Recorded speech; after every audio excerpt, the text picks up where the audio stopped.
What's up, guys? Welcome back to my channel. Thank you guys very much for tuning in. Excuse the little background noise. I am obviously filming at home and there's a sleeping baby in front of me and the dad. As you guys read by today's title, this is a continuation part 2 of the pregnancy journey, right? So we're having a little bit of a wine glass today, and I'm going to try and what was that, guys? It's freezing cold, like it's very cold. So this mosquito, I don't understand where it came from. Anyway, we're going to enjoy this glass and we are going to get right into it. So last time I spoke about my first trimester and a little bit of my second, how it went symptom wise. I realized that I spoke very fast in my previous video, so I'm going to try and slow it down in this one. I don't know, I'm only noticing that about myself lately, that I speak really fast. It was a roller coaster in my second trimester, as you guys heard from the other video. Basically, it was a lot going on. I mean, it was the best part of my pregnancy, right? But it had its downs, you know. I was getting bigger. I was starting to not fit in my clothes anymore.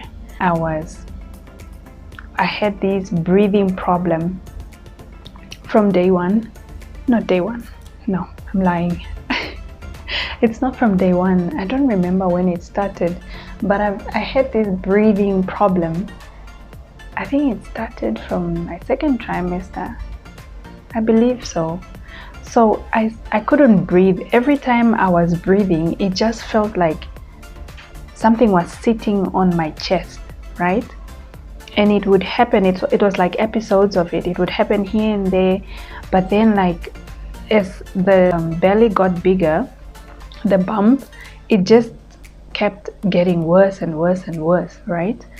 And I remember in my third trimester, in my second trimester, I kept going back and forth to the hospital to go and get it checked, because first they thought it was COVID. They tested me for that, it came out negative, and then eventually me for more tests, and then the doctors ruled out that I was just fine. There was nothing wrong with me. It was probably just the baby weighing on me. Speaking of that, I just want to send a shout out to Dr. Sikonda from Central Hospital, Dr. Ngihalwa, my friend, shout out to you, girl, and also Dr. Kalihonda, shout out to you guys. You really took my situation serious and you did help me a lot, and I got to understand a lot about it and just to ease me. And also the nurses at Central Hospital, they were really nice. Like their antenatal care ward is really good. Like they are filled with amazing people. Insomnia, right? It does work on you for quite a bit. There comes a time where you just don't sleep, like you just become a night owl. It's crazy. My weight did pick up. I do not gain a lot of weight at all. I think I was a size 30 and I just went to a 32 and that was it. I don't know what's with this little thing flying around here. This is so annoying. This is so annoying. I also had this cramping thing that started in my end of my second trimester going into my third trimester. It was so bad, it was horrible. It's called a hamstring. I always used to hear it from people. I never got it. It was never me. I researched on it to check how to ease the pain. I asked my mom, she didn't know.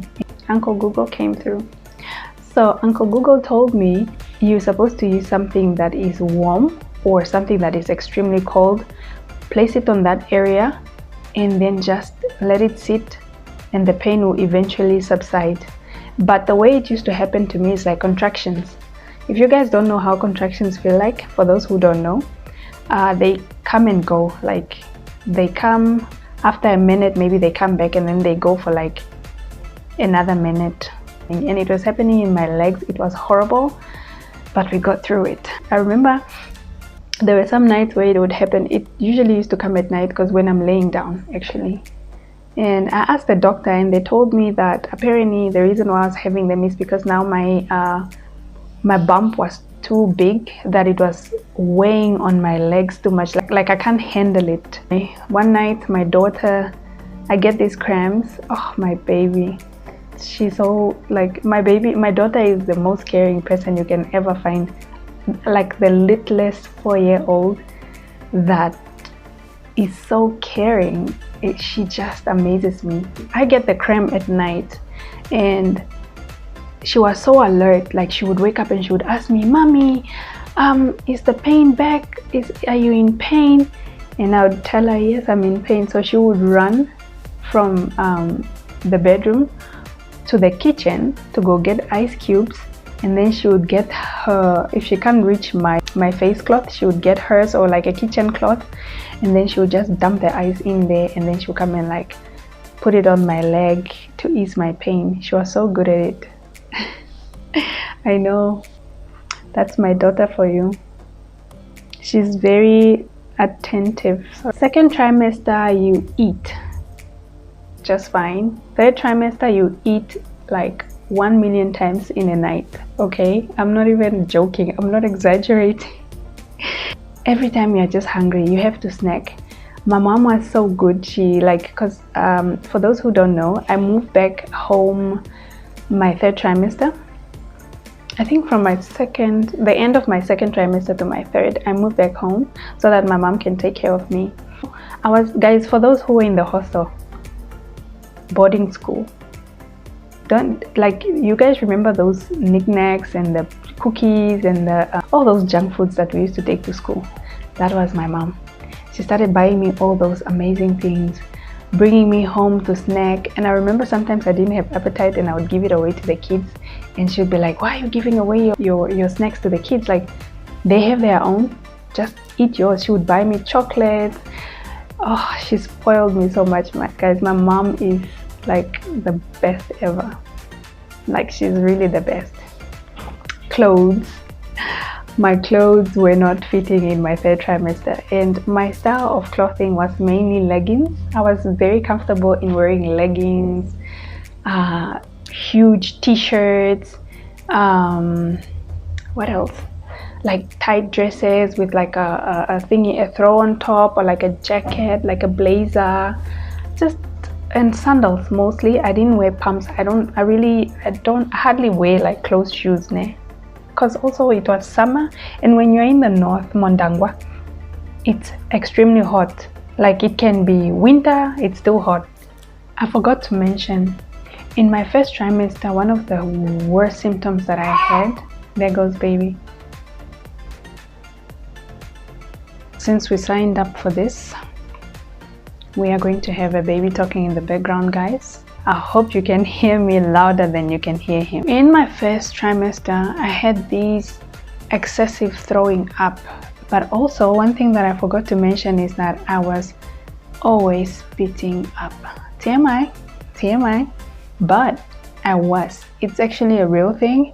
You get to spit up like every day. It's like your saliva just builds up in your mouth and you don't know what to do. If you swallow, you get bloated. For my third trimester, the things that were most excessive that changed, my feet used to swell. It was so bad. My feet was always swelling. Every time I would walk, my feet would swell. You also get stretch marks, but my stretch marks, I remember, I think they came in 3 weeks or 2 weeks before I gave birth, and it was like a joke. I remember sending my friend a little video of how my stomach just got these huge stretch marks. With my daughter, I hardly got stretch marks. It was just like maybe like a little thing. It was not too much. But then this time I got like these beautiful stretch marks, like they call them. Normally just get around my belly and a little bit on my sides, but that I will try and combine 2 pictures of my first pregnancy and my second for you guys to see like the difference with the bellies and the difference with the size of our bellies. Okay, so that's it for the symptoms. But in my third trimester, it was a lot going on. Leading up to the birth of my son, I was mostly in bed, but prior to that, it was, I was easing into it.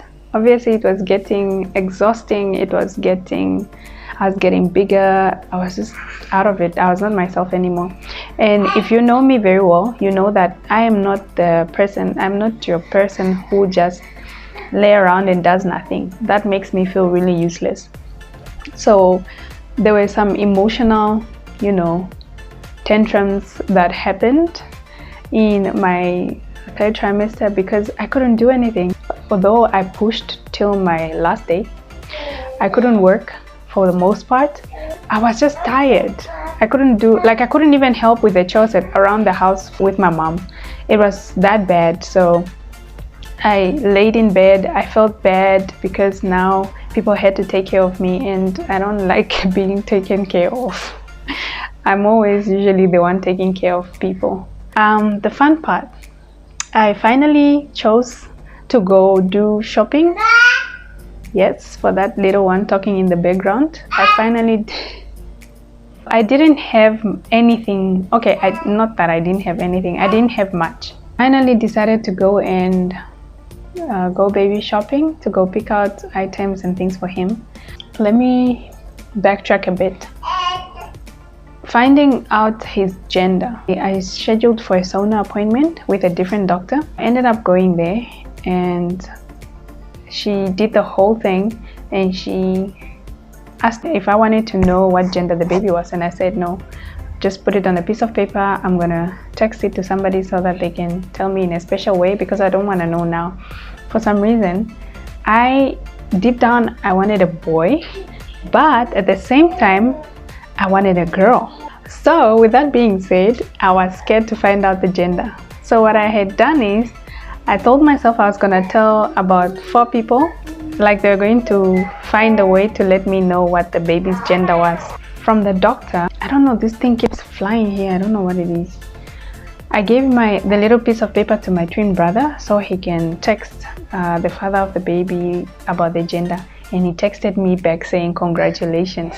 And I was like, I hope you're not about to text me. So I called him immediately and I said, if you send me any text mentioning what the baby's gender is, I'm going to kill you. I was like, oh my god, I forgot that you said we are not supposed to tell you the gender of the baby. I then came up with an idea that him and my 2 friends were going to reveal it to me in style. They should figure it how. So come the day to now reveal the gender, they video called me, and as I was talking to them, they both lifted up little pieces of paper written "it's a boy" to the screen. It was like a, what do you call it? A combined video call, whatever it's called. And that's how we found out the gender. I was shocked actually. Why? Because Awambo, Arude, they've been telling me kucha, aye, ukana no natango kakado na ambera shashi symptoms and the una other the una natango the same, exact same. So kapene difference asha, it's gonna be the same gender. But then on the other side, they were like, ah, shampato pitwa okano kamati. But mind you, my daughter, it was the same exact situation, like okoite pitwa, so bad. And my cousin, the one that I was pregnant around the same time with, she got a baby boy, and her symptoms were completely different from mine. She didn't have most symptoms because she didn't go through it. And I feel like her pregnancy was more smooth sailing, and now I do understand and believe that it has probably everything to do with genes, inheritance. And although I say that, my mom told me that she didn't go through any, bless you daddy, she didn't go through any of these things. So I'm left wondering here, like, guys, comment down below what your people told you, all the crazy stories that they told you guys. Things like, okay, you're supposed to make a sound saying not bless you. When the baby is yawning, you must hold omipokodon nungu todundurire pamwe shashoka nataka tuka. That one killed me though. Okay, there's some that, you know, you don't take for granted, because like at the end of the day, you know, so una kuitaira inimafa okanangeta kazimo mbegumbo no kukawaeka no, like all those things. It's a lot. I'm gonna probably put it in another video, because oh wow guys, it's hectic. I don't know, is it just the Oshuambo speaking people that have these myths, or do you guys also have them in your tribes? Please comment down below and let me know, because I am very curious to find out what they tell you guys, like when it comes to kids, like to babies, how you're supposed to handle them, the different types of things. I mean, we are all Bantu speaking people. I know you guys have some beliefs in your cultures that also, you know, people take very seriously, like our mboshimba shimwe oshinene hashiningwa kuyo okuzare kokana no shinyeni, and okana kamacho keno kuzare kwe paya mumbuda opwanwa we separated like the upper body from the lower body. Other thing is, okay, no kuteto mafufu no kankoga kako, the umbilical cord has to be no kukusapo by a certain family member. Unene okohe. He has a cough, guys. Inimanzano hai kusapo, and like cutting the hair, and their hair has to be cut like early in the morning. Yeah, so comment down below and let me know what you guys like are told by your parents to do. Let's engage in the comments. Thank you guys very much for watching part 2 of my pregnancy journey. Please do stay tuned for part 3, which is my birth story, and you know, everything that came with it. See you guys in my next video. Bye.